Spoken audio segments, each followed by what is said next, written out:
I'm here with Devanney, who works at the bar that on February 24th, a 23-year-old woman was kidnapped and found dead in the trunk of a car. Thank you so much for meeting and talking with me today. Yeah, of course. So we hear these horror stories often on the news, but to see it at your place of work and in plain sight is a completely different story. What was your first reaction when you found out about the kidnapping and watched the actual security camera footage?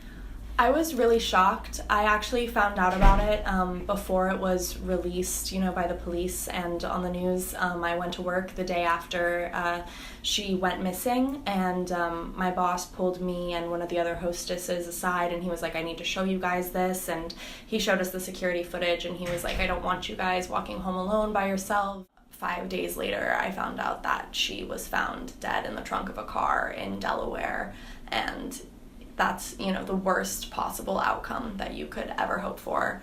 And it really just hit home because as a hostess, I stand at the front of the restaurant and I look out of the doors and I see the exact location where she was taken every single day. Do you often see men, like the ones you described in your Facebook post, who are well-dressed and, through, I would say, society's eyes, seem as harmless, try to take advantage of women? Have you seen something like that before? Yeah, and that's what was so scary about it to me, is the fact that there were so many people around, and it didn't look like, anything that should have necessarily been given second thought, just because, it was a drunk, stumbling girl and a sober guy, and he was holding her by the wrist, which is never a good sign, but I feel like as women, we sort of notice that more than anyone else. When my boss showed me the footage, he had watched it, tons of times, and he was like, look, they were holding hands walking up the street, and I watched it once, and I was like, he's holding her by the wrist, Do you have any protocol, when workers witness something as such, or, is it hard to even, since they kind of seem harmless, as we were talking about? I'm very lucky that my boss is one of the most incredible, trustworthy men that I've ever met. He has 2 sons, but he recently just had a daughter, and I think that sort of made him look at this situation a little differently.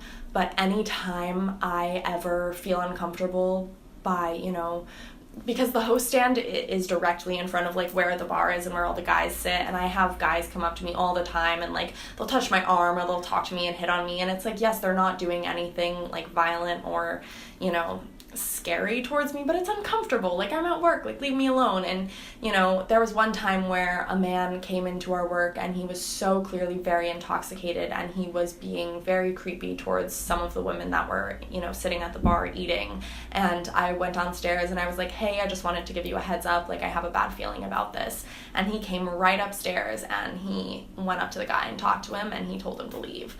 And, I'm very fortunate that I have a boss that does that, and I think after this incident, my boss is going to be on heightened alert looking out for this stuff, but I know not everybody has that sort of ally in their presence. Yeah, which is, so around a week ago, the Boston Police Commissioner held a meeting between multiple Boston bar owners, because this was not the first one. Mm-hmm. A few weeks ago, about a month ago, a woman was kidnapped from a bar.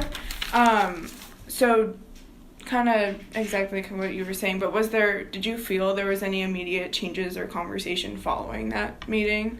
Or did you hear anything about it? I didn't hear about the meeting, but honestly, I've only been back at work once since spring break happened. And after finding out that she was murdered, I didn't work just because I couldn't stand at the host stand and look out those doors and see the exact, because it's not it was next to my work or near my work. It was directly outside of the doors, right outside. But I do know that my boss and the people that I work with are very conscientious about this stuff, and we've all talked about it a lot.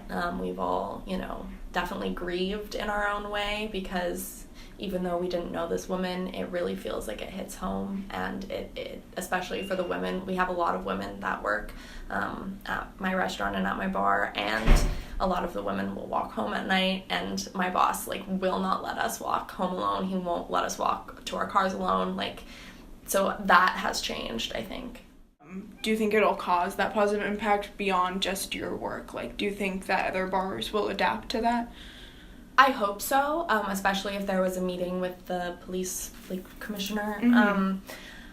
And I think, definitely places of business need to look out for the people, their patrons. It's a little bit trickier when stuff is happening in the streets.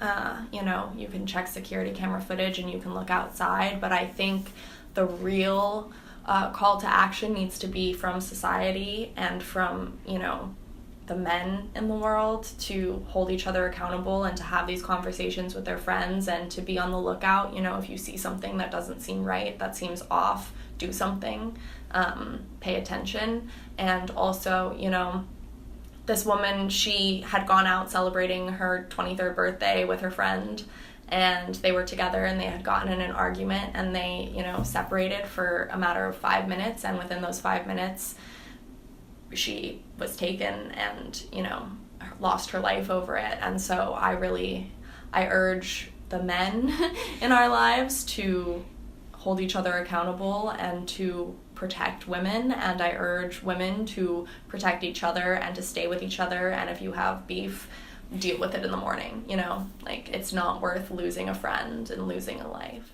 Thank you so much for doing meeting. This. Yeah. Thank you so much for speaking out and just having meeting with me and everything. So, thank you. Yeah,